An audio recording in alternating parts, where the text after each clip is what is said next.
আসসালামু আলাইকুম এভরিওয়ান, কেমন আছেন? আশা করি ভালো আছেন। আজকে আমি দেখাবো জেমস এর ডেইলি কম্বোগুলো কিভাবে কমপ্লিট করতে হয়। প্রথমে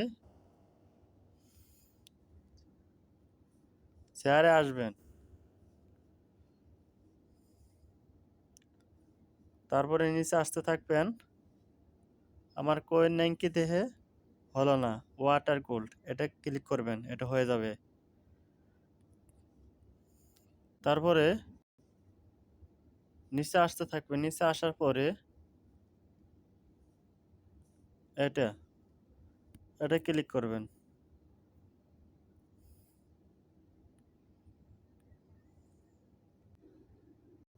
তারপরে ওয়ার্কস আসবেন, ওয়ার্কে আসার পরে নিচে দেখবেন যে সিরিয়াল এন্টারপ্রেনার্স, এখানে ক্লিক করবেন। ৩টি কাটি হয়ে গেল। ভিডিওটি ভালো লাগলে অবশ্যই লাইক, কমেন্ট, শেয়ার করবেন। ধন্যবাদ সবাইকে।